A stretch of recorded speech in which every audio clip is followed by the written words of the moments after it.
And I remember the caption like it was yesterday. I said, apart from the fact that you support Chelsea, everything else about you is cool. Oh wow! Now what team Papa Party say Arsenal or no support Chelsea, right? Oh, anyway, someone has to support them. Exactly. They're happy to have you, but you're welcome and Merry Christmas in advance. Thank you. Good to see you. You're keeping well. Thank you. Go for your question. Sure, I be put you on. Oh, are you sure? Yes. And I think I let go of myself a couple months ago. It's hard trying to stay fit. I try, and then you travel and then you break like a month or two, and then when you get back, you have some kilos that you have to burn. So that's what I'm doing. I couldn't achieve my targets. I wanted to get to 71. I think I'm still at 74. Oh, 3 pill. So Christmas jollof. Oh, sorry, it's hard to say no. Don't worry, me, I'm on a seafood diet. When I see food, I eat. So we'll worry about that in the new year. Yes. But let's go back to your early days. Days you'd wait out of Hasha Studios to today. Did you envisage the Sark today back then? Yes, I'm the type of person that dream big.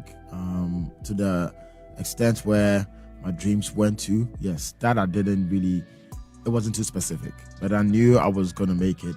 How I was gonna make it, I didn't know how it was gonna be, but I knew that I was destined for greatness, and I knew myself that I was gonna work towards it. So yes, I kind of had a feeling that I'll make it. You showed some serious cojones. I didn't change me, but I mean, you did show some balls. Staying independent for over a decade, turning down opportunities to be signed to a label. What informed that decision to just do it your way?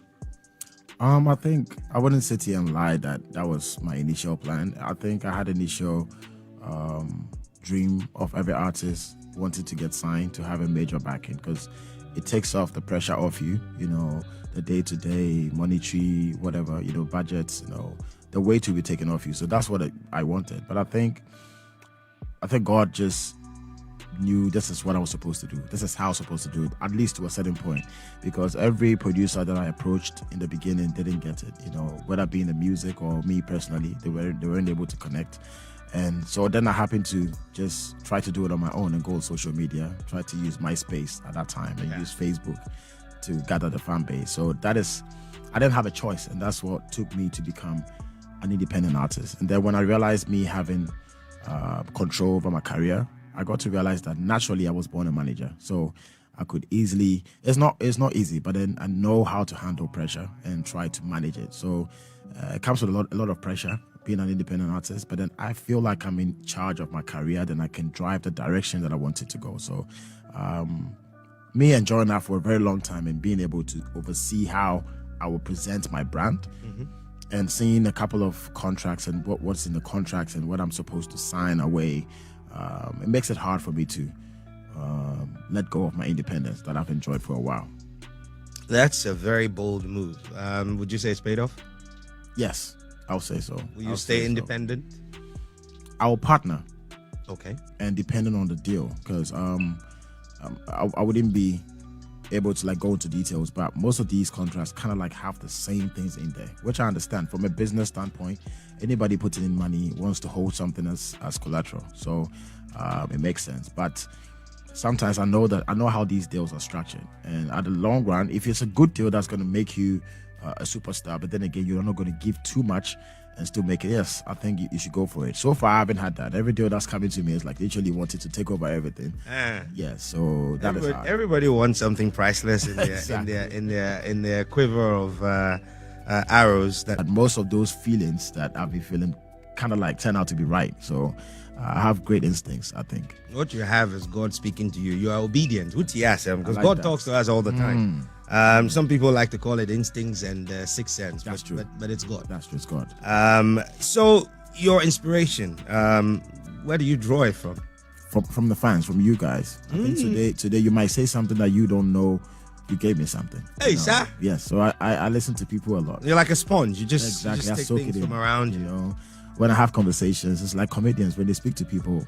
Actually, creatives, we speak a bit differently. I'll be listening to you, but then I'm taking everything, like your whole demeanor, how you talk, everything, just soaking it in. So you might say a line, like a song I did, Ublidi and Ami Fili. It's just a guy that this is old story. You know, this guy, they used to have money, and then I'm so and one morning, there's that time bleeding across from a bread party. There's a next shop to my mom's house, and then I went to buy Gary, Nido, sugar, granules. And now Chasoki. Since Oshasron or Femi, right?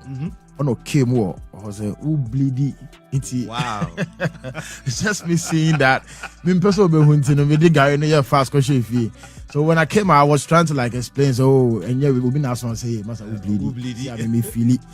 See, when things didn't really turn around, but just I made it in a way. I became Sarkodie. I started doing good. So now when I saw him, I wanted to tease him, and I said, "You see, who bleeding? I be feeling." So something like that, as simple as that, it stuck in my head for a very long time till now. So I pick it up from people, fans. I meet people, interactions. They can say something, I'll just use it. But you're also quite a private person. Wouldn't MP? Yes. So how many people do you meet in a while to be able to churn out all this plenty music? At least I'm not like an alien living in Ghana. You're probably still gonna like mingle with people. Like I go back to my mom's place. My boys in Tema. Yeah. Still hang around. And my team. They are always out, so they have a lot of teams that they come back with. Yes, that's good. It's good to have a good team around you. How do you choose the themes to the music? Yeah, the production actually helps. The mood of the music. So when you send a beat to me, and there is a mood to it, I'll know this calls for life. This calls for love. This will be something for the streets. So the beat, the production normally determine the direction. Okay. It's a very complex mix, but you've broken it down nicely. What day of the week were you born? Sunday. Sunday. Kwesi. Okay, so you're Kwesi. Yes. Michael Kwesi. Owusuado. And me who Sarkodie would in the movie. Obia, sorry, I know a fat nickname. Someone started as Bandana, now they are the Don. Shatawale. Obi, no, I say Batman. So today is Samini. Rutai. But oftentimes artists tend to have names that have a story. Yes. I mean, who's Sarkodie? Where did it come from? And I love that because as naive as I was as a child, my dad had like friends called Sarkodie and Nambisa, and I saw all of them. They were wealthy, right? They had money. Okay. And I saw another Sarkodie somewhere on the Nyame Papa Danfo, and he also had money. So as a child, in my head, I was like, Sarkodie, is it like something that brings, money to you? I'm probably wrong. I'm pretty sure there's some broke Sarkodie. But fortunately for me, all the Sarkodies I met when I was young, they were all kind of like rich and good in life. So I said, let me just use that name. And then also, I think I love the animal, the bird, Sarkodie, the eagle. So because it has that Sarkodie in there, so I it's like wordplay, like the eagle. So to Sarkodie, so Sarkodie. So that's how come I chose that. Okay, well, that's nice. I'm glad I asked this because I've always wondered, what's in now the everybody name. calls Sarkodie thinks I'm the brother, cousin, uncle, Yeah, which is good. Now I'm part of the Sarkodie family. Very necessary because if you're broke, nobody will be mentioning you and say, "Oh yeah, Charlie, see that broke guy over there? That's my guy." Success always attracts people. Maturity of your voice. If you listen to stuff that you did 10, 12 years ago and you hear yourself speak now, how do you feel? Yes, I see the transition. But your voice had broken then. Now when you're 12-year-old. Yes. Right? So what did you do over the period? I think in the beginning I was finding myself, so I used to combine artists. Like when I was coming, my style, my pattern was Kwakese, but I was doing that in Tree. Kwakese's pattern is like one of the greatest patterns, like how we started. Or your nonsense, that's rap, but then there's rhythm to it. So it was like a version of Kwao in Tree. And then accent wise, I was going for Okonfo-Kwade, and then a little bit of Obuo and Obrafo. So finding myself, it was hard. And I always catch myself trying to sound like one of them. Yeah. Then eventually I started, because first, if I'm about to rap, I need to tune my voice. And now how I talk is how I rap. And that's how you gain confidence over time to find yourself. And now I found Sarkodie. So now this is the voice. The only thing I would change probably because I'm growing. So then bass or whatever. No, it gets richer over time. Sure? Yeah, I think your voice is getting richer over time. You should do voiceovers as some part-time gig. The only problem is that you didn't mean to because cry. Thank you. All right, 32 minutes past 9, and we're hanging with Sarkodie, a multi-award winning songwriter, record producer, rapper.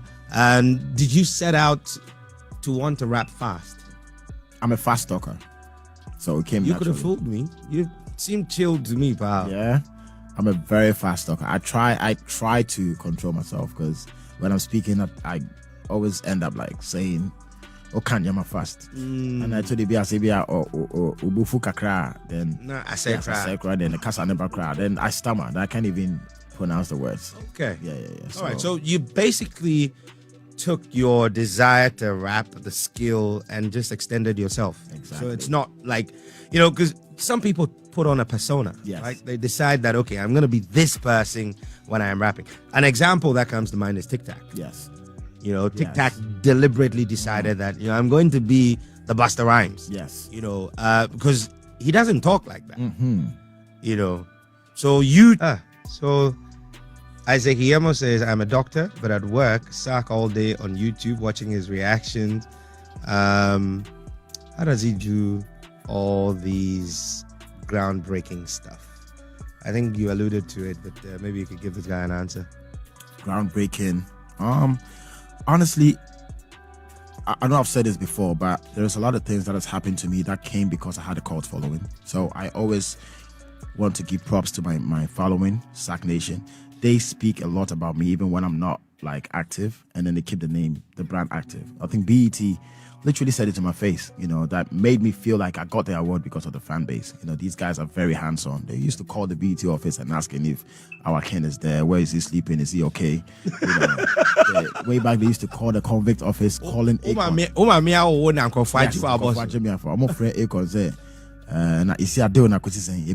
Because you can't just come and say, hey, boss. But I like it because these guys are hands-on. These guys have meetings. They have association that they have meetings on weekends. Wow. Strategizing how to keep the brand going. And if you watch on social media, some of them have over 600,000 followers. So these guys make anything happen. I don't have to work as much. I can have time to work on the music. Marketing-wise, trust me, a lot of deals that I got came from the fans, wow. Because somebody would tweet something. I got my Vlad interview. Vlad is like one of the best hip-hop interviews you can ever do as a hip-hop artist. And I think Vlad wanted to interview somebody, and then my fans flooded under his post. He didn't have any choice than to reach out. Wow. So I think most of these groundbreaking stuff that I do comes from Sack Nation. They prepare all those things for me easily.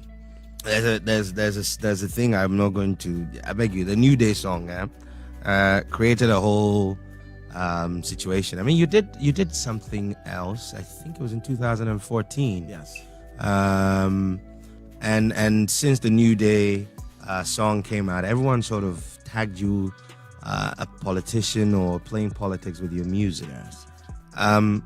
What's your position on that? I think I don't know if it's recently, but I kind of like came to an understanding that there are two types of ears in Ghana. We have the regular ear, we have political ears. So who you're speaking to, and unfortunately the masses, there's a lot of political ears in there. So now you can't say something about anything, So and the thing is, when somebody has a political ear, whatever you're saying is still a lie. That is why I don't come to explain. So I'd rather still say it and say whatever I want to say and get away from it. Whoever wants to take it the other way, that's up to them, Because people's issue was, or is, they feel like you did a certain song targeting somebody, which, if you ask me, never was that the case. I'm so green in politics that if you ask me who is this person, I don't even know if he's a minister or this guy. This guy is this. I have no idea who they are. I just relate with people. So when somebody speaks, I don't know whether he's NDC or NPP, but if he's saying something that I can relate, I like the person. That's all I do. So when I was talking about inflation and masses, it's how I felt at that point about Ghana. And I'm that type of person. I think you should know that when the questions you're asking me, I'm inspired. I feel like I want to do something. Yeah. And it's not because it's targeted towards somebody. When I said I'm buying, in my head, whether you believe it or not, I know the political ears don't hear it like that. I'm not talking from that. If I say Abain, it's anybody who is in governance. So at that point, if it happens to be you, my boss, then it's going to be directed to you. But they are trying to say that if somebody comes and then I have to go and say to the person, that same song relates today. So if you play Masters, you can play it right now. It is still relevant. Right. The lyrics in there can still be relevant. You can still play it. But then they want to play politics with it and go like, oh, Sarkodie, no, you have to speak about this person. No, I wasn't speaking to anybody. I was speaking to governance. Yeah. So the song is still relevant to date, which you can go back to. I don't play music for clout. I play music because I feel like it. I will not wake up and just because I want to trend. I don't do that. I don't need to do that. So a song like Happy Day, if you listen to what I was saying, of course, I'm not going to rule out the fact that I knew it was going to be controversial. It was election year. It's very sensitive to say something like that. But at the same time, when I said it, sometimes that's what I do. I say a line in a song and I'll listen to it back. I had a problem. Then some, I'll take it out. Like there's a song I'm about to release. Yeah, I can't tell you the lyrics because if I tell you, then it's like there's a line in there. Why don't you release it here now? Who has it? Let's play it. Let's do it. Let's do a well. Okay, so you're gonna come back and release that song on the show. I don't listen. If I keep that line in there, I don't think you guys can protect me from what the attack will be. I'll come home and listen to it, and then we'll discuss it. But guess what? It came from a pure place that I was not thinking. But as soon as I listened to it for a very long time, I think Happy Day, if I had it for too long, I would have thought about it too much. Okay. When I recorded it, I think 3-4 days I released it, so I didn't have time to really soak it in. But in the studio, I knew this line is. But guess what? I said, if you listen to all the lyrics in Happy Day, I used to put the blame on God. I used to, which Happy Day means that everything you focus on that is bad. Sometimes you need to look at the good things and stuff. So when I was talking about buying, to me personally, there's something that I really like. With free education, my mom has this kids that serve her. Way back, she would call me. It's not much, but then she would call me, my school fees now. So now I don't get that call again. Now that stress is off her. So I felt it directly. So I was like, listen, as much as we would want to, sometimes when you say something is good, then they can also focus and do more.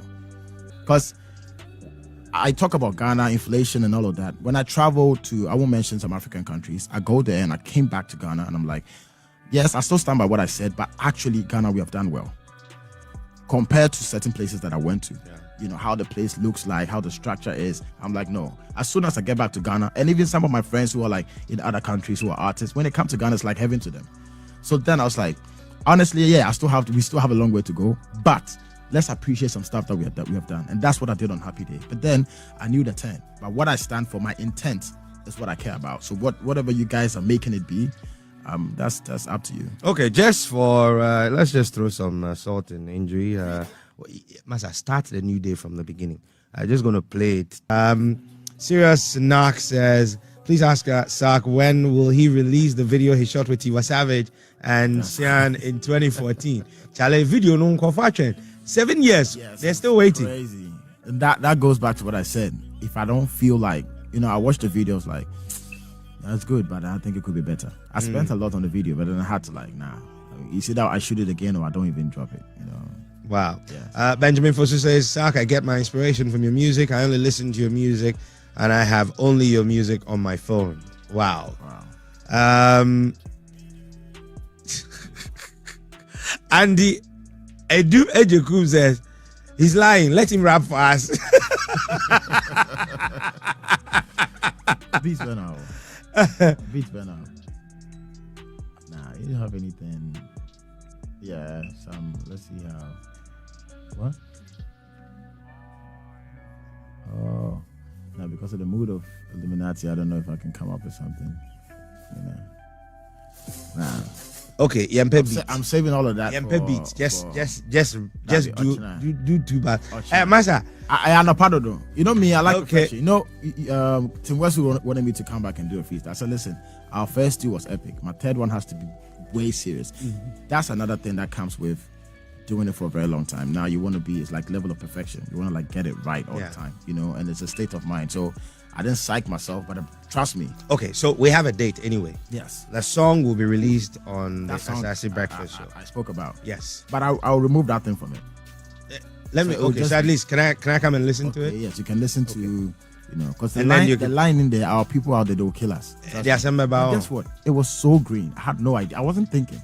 Then after when I was listening to the song, I'm like, no, same way, same way. Go from Pond. Okay, so we've just got a minute to go. Are we doing the news at 10 today? We are? Oh, that's a shame. So quick fire questions. Banku fufu. Fufu. Hats kotoko. Kotoko. Tea or coffee?